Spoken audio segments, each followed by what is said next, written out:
جس نے میرے نبی کے ساتھ غداری کی ہے، ختم نبوت کی کاز کو نقصان پہنچایا ہے، ایک ایک کر کے سارے لمحہ پڑا ہے. بالکل ہمارا تو ایک نعرہ ہی تمہیں لے ڈوبا ہے، میرے نبی سا ہے ہی کوئی نہیں، تیرے بابے تھے شے ہی کوئی نہیں.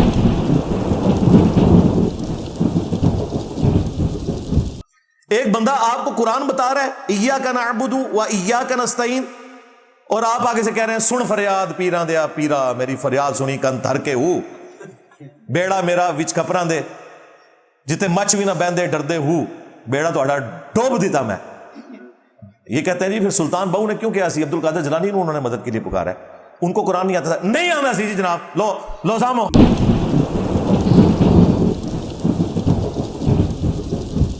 بے شرمو، توحید کا نام لے کے طاغوت کی رٹے لگا کے تم لوگوں نے امت کو شرک میں ڈال دیا، ان مرے ہوئے لوگوں کے ساتھ اٹیچ کر دیا.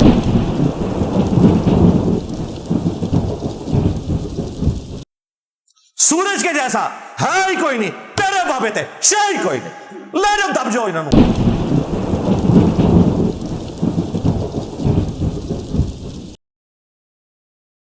یہ جتنی جہادی تنظیمیں ہیں، جتنے خلافت کے اوپر بات کرنے والے لوگ ہیں، جتنے اسلامک سسٹم کی بات کرنے والے لوگ ہیں، یہ جو سادہ مسلمانوں کو الجھاتے ہیں نا کہ آپ کو پتہ ہے طاغوت کا مطلب کیا ہوتا ہے، اور پھر اسے بریف کرنا شروع کرتے ہیں، اور طاغوت بھی ان کے لیے صرف یہ رہ گیا کہ جو اسلامک سزائیں ہیں یہ نافذ ہو جائیں اور ایک خلیفۃ المسلمین آ جائے.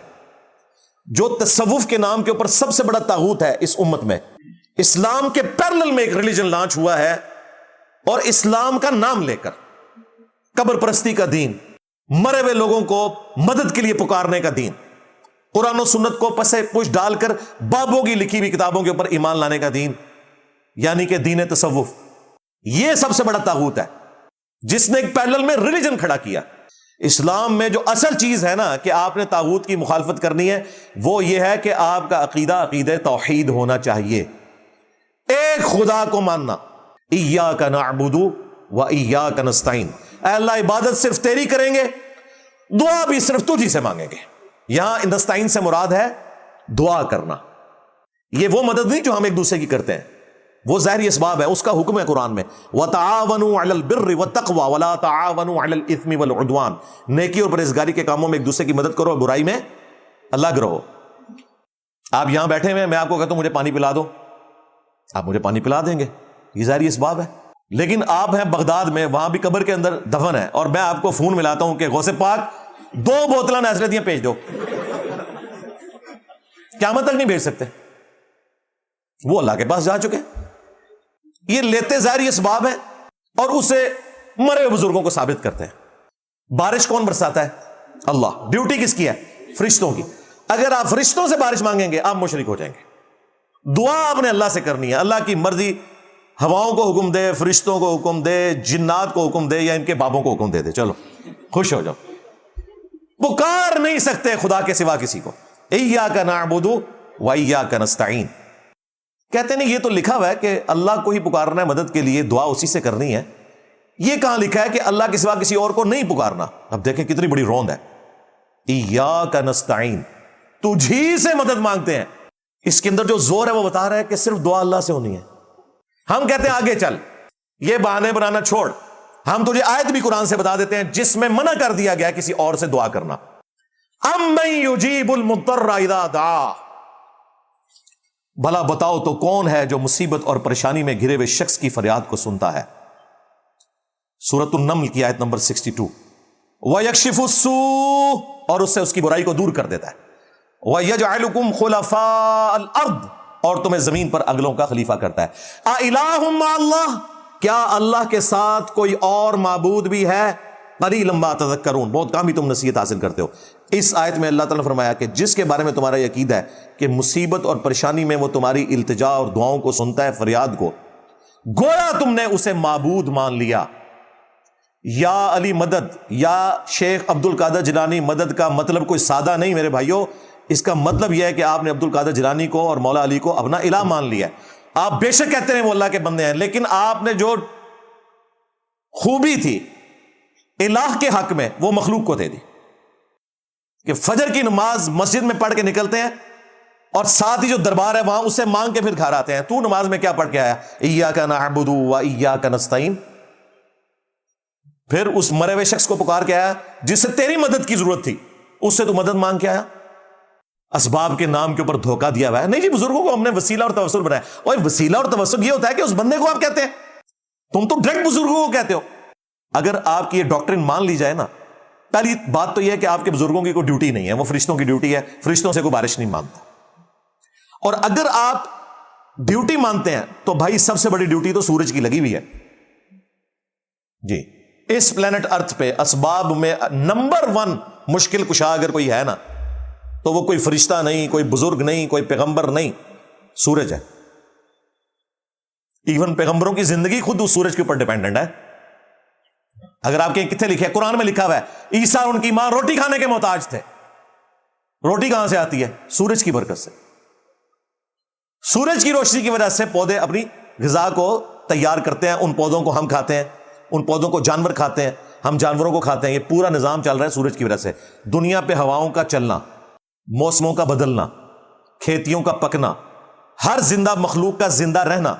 2 ملین سے زیادہ سپیشیز ہیں پلانٹ ارتھ پہ, 20 لاکھ سے زیادہ. اور پھر ایک ایک سپیشی کے اندر تعداد جو ہے وہ کھربوں میں ہے. ان سب کی خوراک سورج کی وجہ سے آ رہی ہے. ہمیں کبھی وہم بھی ہوا ہے کہ ہم سورج کو مدد کے لیے پکاریں؟ سورج کے جیسا ہے ہی کوئی نہیں. تیرے بابے تھے شاہ ہی کوئی نہیں. لے جاؤ دب جاؤ انہوں. بے شرمو, توحید کا نام لے کے تاغوت کی رٹے لگا کے تم لوگوں نے امت کو شرک میں ڈال دیا, ان مرے ہوئے لوگوں کے ساتھ اٹیچ کر دیا. ایک بندہ آپ کو قرآن بتا رہا ہے ایاک نعبد و ایاک نستعین, اور آپ آگے سے کہہ رہے ہیں سن فریاد پیراں دیا پیرا, میری فریاد سنی کن تھر کے ہو, بیڑا میرا وچ کپراں دے جتے مچ بھی نہ بہندے ڈردے ہو, بیڑا تو ڈوب دیتا میں. یہ کہتے ہیں جی پھر سلطان بہو نے کیوں کیا سی, عبد القادر جیلانی نے انہوں نے مدد کے لیے پکارا ہے, ان کو قرآن نہیں آتا تھا. نہیں آنا سی جی جناب, لو سامو, بالکل نہیں سی آتا. غامدی صاحب شریف آدمی ہیں, وہ کہتے ہیں جی وہ اللہ کو خود جواب دے ہوں گے. نہ غامدی صاحب اس طرح نہیں, ان کی اصلاح نہیں, انہوں نے لمبا پاؤ, انہوں کو نہیں سی پتا انہوں نے, کیونکہ میرے سامنے تو قرآن موجود ہے. سلطان بہو کون سا قرآن پڑھتا رہا ہے؟ اگر قرآن اس نے پڑھا ہوتا یہ شرکیہ کلام نہ آپ کو دے کے جاتا. ان صوفیاء کی تعریفیں کرنے والے طاغوت کا نام لیں گے. سب سے بڑے طاغوت یہ ہیں ان کے بزرگ بابے جنہوں نے شرک پھیلایا سارا. جی انہوں نے حدیثیں نہیں پڑھی ہوئی تھی, انجینئر صاحب کو زیادہ پتہ ہے. جی بالکل نہیں پڑھی ہوئی تھی. ثبوت ہے کہ ہماری باتیں نکل رہی ہیں ان کتابوں میں جو تم اپنے مدارس میں پڑھاتے ہو, تمہاری باتیں کہیں نکل ہی نہیں رہی. تو آپ تو یقین کر لو کہ بزرگوں نے کچھ نہیں پڑھا ہوا تھا, سارے باپا جانی سنجے اپنے زمانے تھے. بس کیمرہ نہیں سی ہے, نہیں دے تک دے کہ بہت پہلے ہی مسئلہ نہ تھا, کلیئر ہو جانا سی. اتنا گند پینا ہی نہیں سی. یہ جو کلٹ کریٹ ہوا ہے نا, اسی وجہ سے ہوا ہے کہ میڈیا نہیں تھا. کوئی ہماری جیسی آوازیں کبھی کسی زمانے میں اٹھتی تھی نا, تو حکمران جو ہے نا ایسے لوگوں کو قتل کروا دیتے تھے. وہ کبھی کوئی کتابچہ کسی کے ہاتھ لگ گیا تو لگ گیا, ورنہ وہ دعوت ختم ہو جاتی تھی. یہ تو انہوں نے سوچا ہی نہیں تھا کہ کتنی بڑی غلطی ہوئی ہے بغداشی والوں سے کہ انہوں نے یوٹیوب بنائی ہے, اور اجمیرشی والے اس سے بڑی غلطی کر گئے کہ کیمرہ بنا کے آپ کو دے گئے. اور بریلی شریف اور دیوبند نے مل کے جو انٹرنیٹ کا کنیکشن لانچ کیا دنیا میں, ٹیکنالوجی عام کی, اس کی وجہ سے ان کے فرقوں کو کتنا نقصان ہوا ہے. ورنہ انہوں نے یہ ہونے دینا تھا؟ نہیں. میں تو مولویوں کو مشورہ دوں گا وہ پرانے فتوے واپس ٹوٹ جاؤ کہ تصویر بنانا حرام ہے. ہاں ہوں تو فرقے اگر بچ سکتے ہیں اسی صورت کو, جی کیمرہ دیکھنا حرام, کیمرے کے پاس سے گزرنا حرام.